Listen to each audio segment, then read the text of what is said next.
भाग्यश्री मंदिर में बैठकर शिव जी की मूर्ति के सामने प्रार्थना कर रही है और शिव जी का भजन गा रही है। ओम नमः शिवाय, ओम नमः शिवाय, हर हर भोले नमः शिवाय।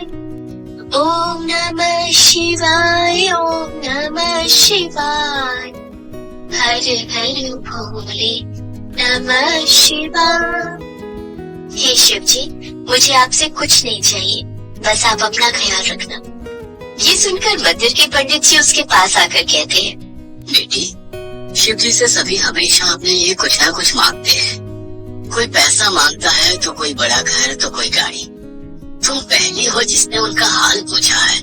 पंडित जी, मुझे पैसे नहीं चाहिए। शिव जी मेरे पिता की तरह है, मैं अपने पिता से उनका हाल ही पूछूंगी ना। वाह बेटी वाह, तुम्हारी सोच से मैं मुग्ध हो गया। शिव जी जरूर तुमसे प्रसन्न होंगे।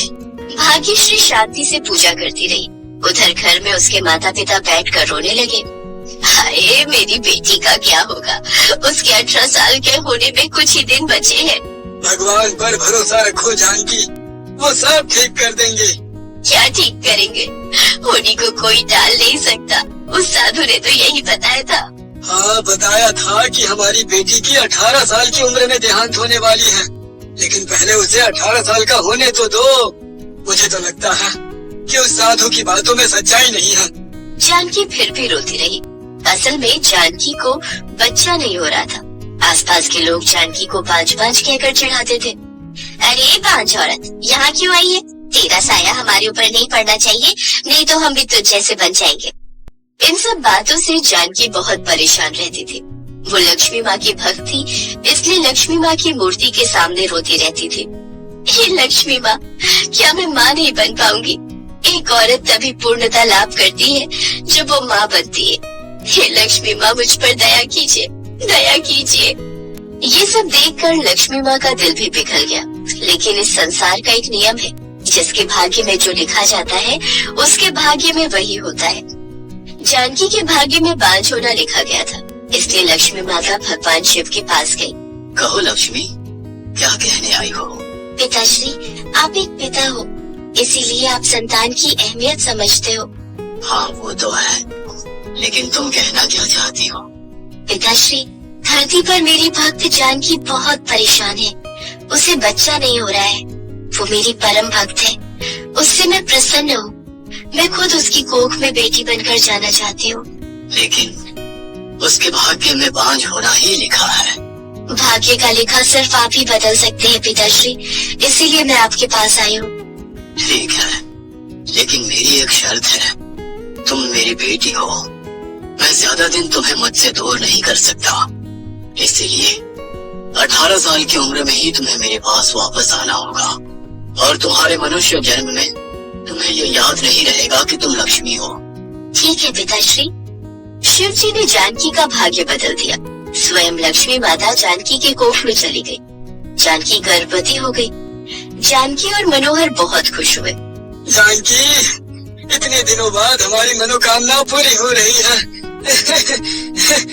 9 महीने बाद ठीक शिवरात्रि के दिन ही जानकी को बेटी हुई, शिव जी की बेटी, स्वयं लक्ष्मी का अवतार। मनोहर ने उसका नाम भाग्यश्री रखा। पूरे गांव में मिठाई बांट दीजिए, हमारी बेटी को आशीर्वाद मिलेगा। मनोहर ने पूरे गांव में मिठाई बांट दी। उसके बाद उसने ब्राह्मण भोजन करवाने के बारे में सोचा। गांव के सभी ब्राह्मणों को निमंत्रण दिया गया।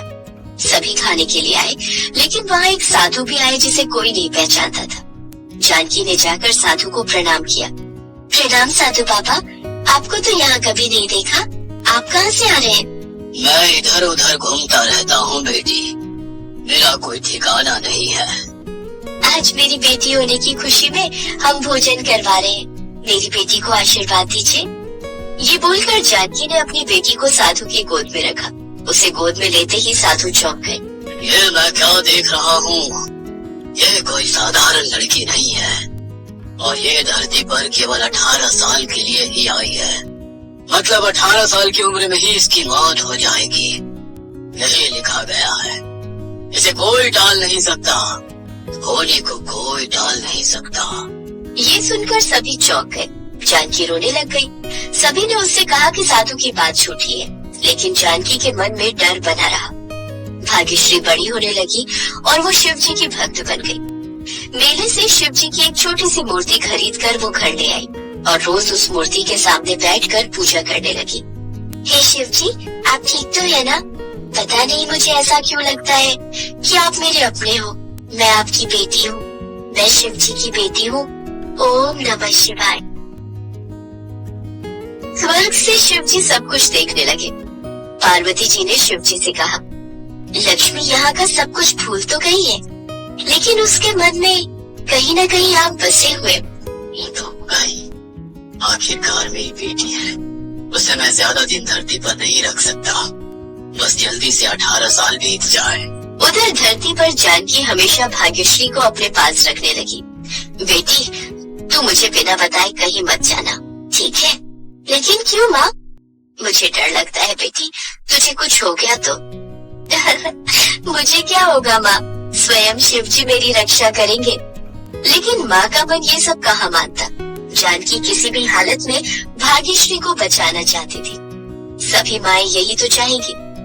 जितने दिन बीतते गए, भाग्यश्री उतनी शिव जी की पूजा अर्चना में लीन होती गई। उसे शिव जी के अलावा जैसे और कुछ नहीं पता।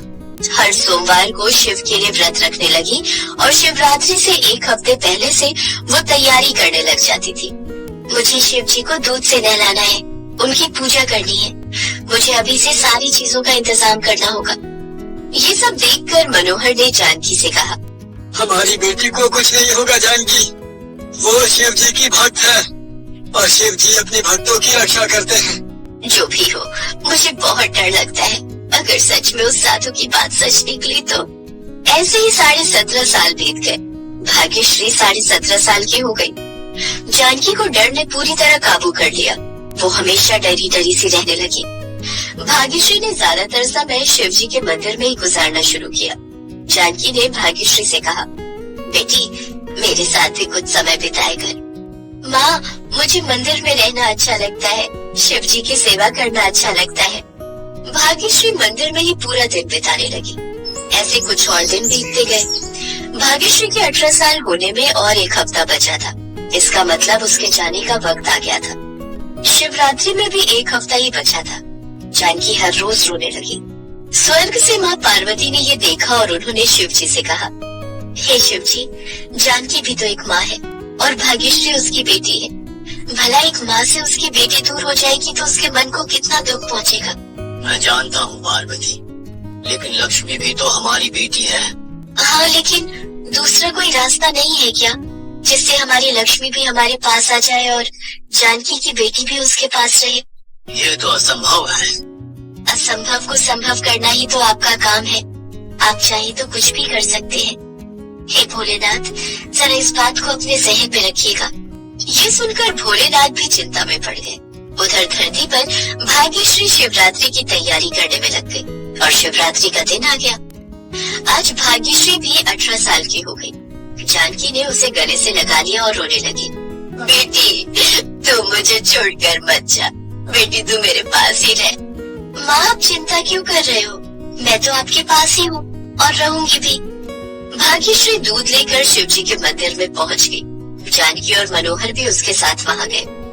जानकी का रोना बंद ही नहीं हो रहा था। मनोहर के मन में भी डर कायम था। भाग्यश्री शिव जी का नाम लेकर शिवलिंग पर दूध डाल ही रही थी कि इतने में उसे चक्कर आ गया। वो गिर पड़ी। जानकी और मनोहर दौड़ कर गए। क्या हुआ तुझे बेटी? क्या हुआ? आंखें खोल बेटी, आंखें खोल। बेटी, हमें छोड़कर मत जा, हमें छोड़कर मत जा। भाग्यश्री के शरीर से लक्ष्मी जी निकलकर स्वर्ग में पहुँच गई। नमस्ते पिताजी, मैं वापस आ गई हूँ आपके पास। लेकिन तुम्हारा मन उतरा हुआ क्यों है? तुम खुश नहीं लग रही हो। कैसे खुश रहूं पिताजी? एक माँ ने अपनी बेटी को खोया है। उसकी बेटी अगर जिंदा होती तो कितना अच्छा होता। माता पार्वती ने भी शिव जी को यही बताया था। उधर धरती पर जानकी ने रोते हुए दूध का घड़ा अपने हाथ में उठा लिया और शिवलिंग पर दूध डालने लगी। हे शिव जी, आज आपकी परीक्षा है। क्या आप निर्दयी हो? क्या आप अपनी भक्त की जान वापस नहीं देंगे? क्या आप एक माँ से उसकी बेटी को छीन लेंगे? आप खुद भी तो एक पिता है। आप ये नहीं कर सकते शिव जी। मुझे मेरी बेटी लौटा दीजिए, मेरी बेटी लौटा दीजिए मुझे। ये सब देखकर शिव जी का मन भी पिघल गया। उन्होंने लक्ष्मी से कहा, नहीं, मैं खुद एक पिता होकर एक माँ से उसकी बेटी को नहीं छीन सकता। ठीक है बेटी, तू जा और आज से 70 साल बाद मेरे पास लौट आना। जा बेटी, तू जा। शिव जी ने फिर से माता लक्ष्मी को भाग्यश्री के शरीर में भेज दिया। भाग्यश्री जिंदा हो गई। चारों तरफ शिव जी की जय जयकार होने लगी। भाग्यश्री को सभी शिव जी की बेटी कहकर पुकारने लगे। जानकी और मनोहर को अपनी बेटी वापस मिल गई और ऐसे ही शिव जी की कृपा से सभी खुशी से रहने लगे। तो दोस्तों, कहानी अच्छी लगे तो वीडियो को लाइक और चैनल को सब्सक्राइब करें। मिलते हैं अपने नेक्स्ट वीडियो में, तब तक के लिए बाय बाय, टेक केयर।